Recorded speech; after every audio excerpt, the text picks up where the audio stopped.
ulun hendak bertakun masalah irigasi ini. Bermanfaat lah hagin pertanian di sini. Bermanfaat banget.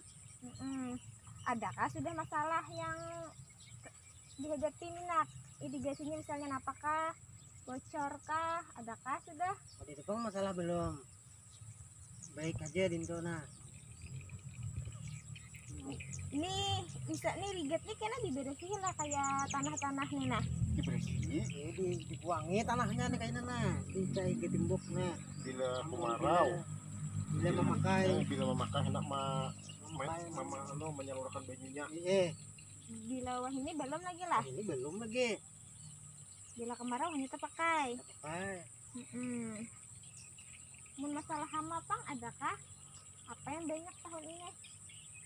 Mun hama tuh ada kutungannya tuh, nah abang tuh bles rokong itu. Karena Ngarannya leh. Tapi Bles aja. dihemburi uya sampai hainya ya lo. Mun benihnya kan ada apa-apa pang belum hal nah. Ya, iya. Nah, itu ay. Kontakone. Makasih banyak. Bagaimana Bu kalau potensi untuk lahan fungsional, maksudnya yang difungsikan di situ kurang lebih sekitar 134 hektar. Itu yang potensi lah. Jadi kalau sebenarnya luasan lahannya lebih dari itu, tapi sebagian masih dalam kondisi lahan tidur. Nah itu. Kalau itu lahan potensinya.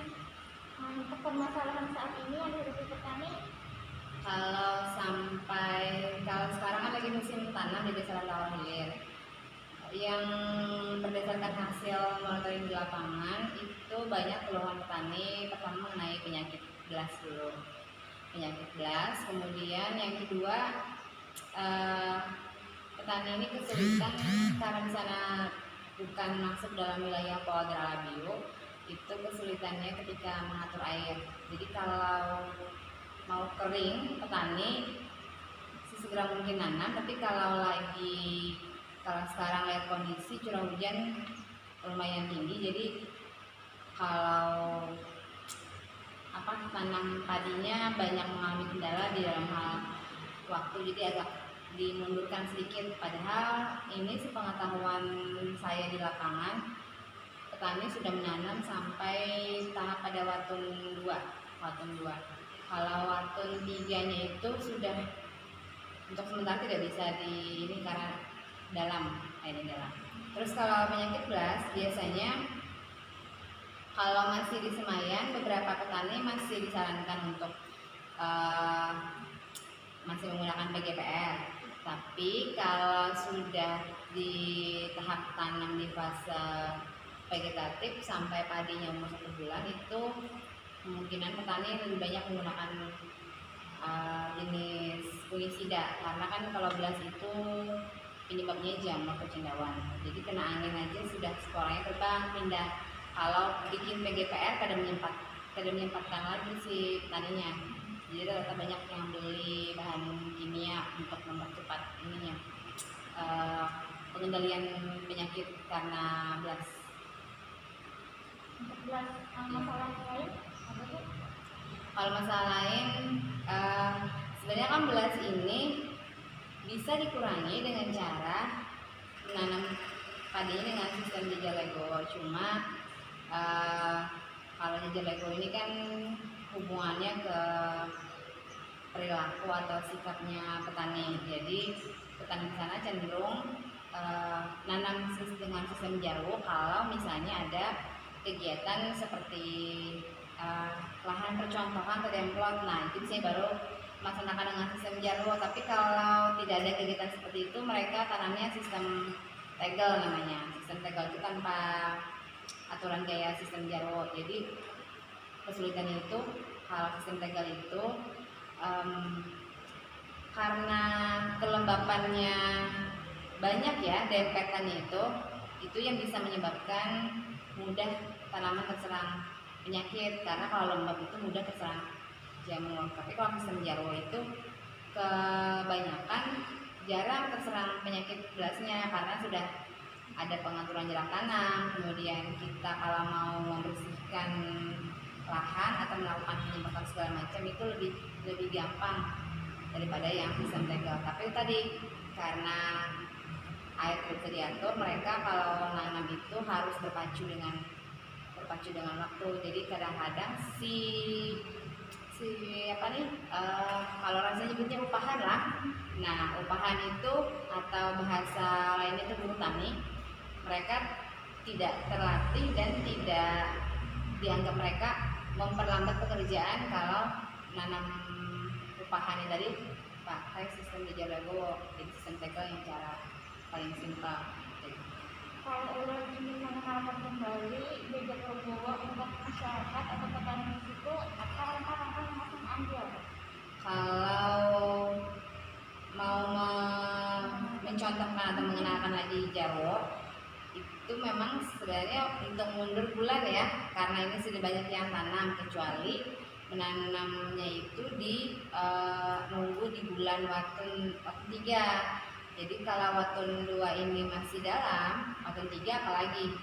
Nah, nunggu surut dulu, kecuali nunggu itu pas momennya itu pas baru air sudah, kalau istilah di sini itu airnya masih sudah surut, kalau apalagi mancak-mancak itu nah istilahnya. Nah, itu bisa ditanam. Jadi si petani bisa tuh sistem belajar Legowo kalau mau diajarkan yang di daerah watun 3. Kalau watun 1 sama 2 sudah full tanam di sana. Berarti kalau ingin mengajarkan harus contoh dulu bukan?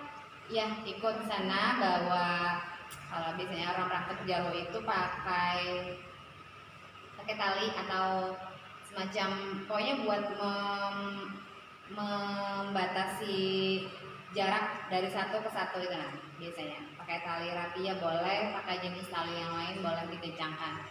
Jadi kalau dengan pakai tali itu sudah ada jaraknya, jadi petani tinggal mengikuti alur talinya aja.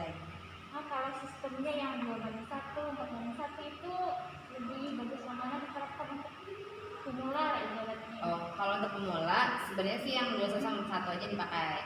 Tapi memang yang lebih bagus diunggulkan itu yang 21 sebenarnya.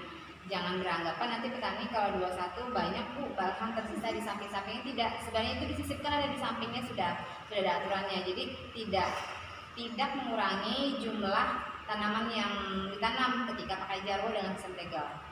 Sebenarnya malah lebih bagus yang 21 kalau mau diajarkan, tapi minimal paling tidak 41. Kalau sudah 51, 61 itu sudah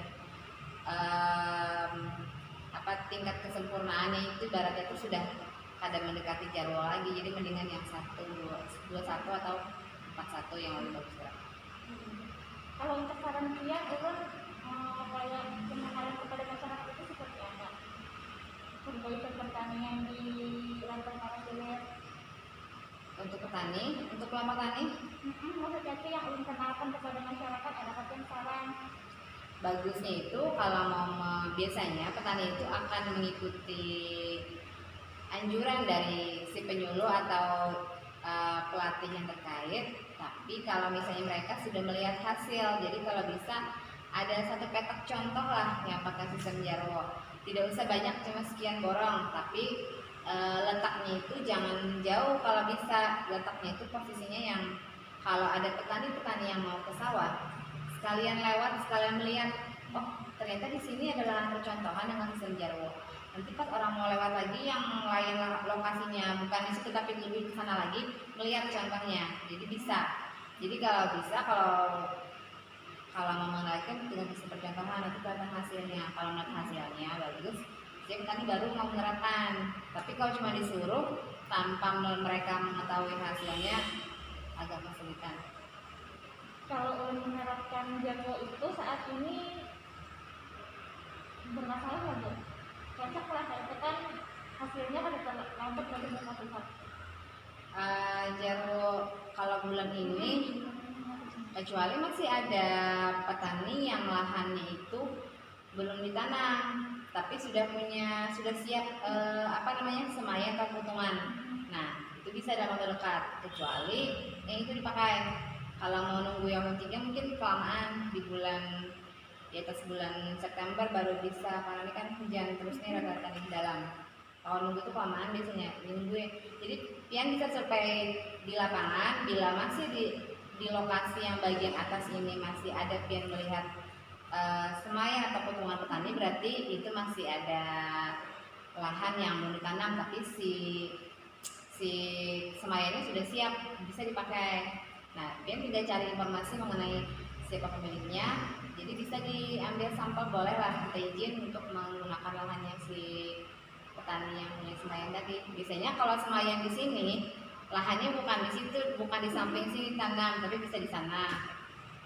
Jarang ada yang berdekatan. Terima kasih Bu ya. Iya. Iya. Sama-sama. Ya, sampai di sini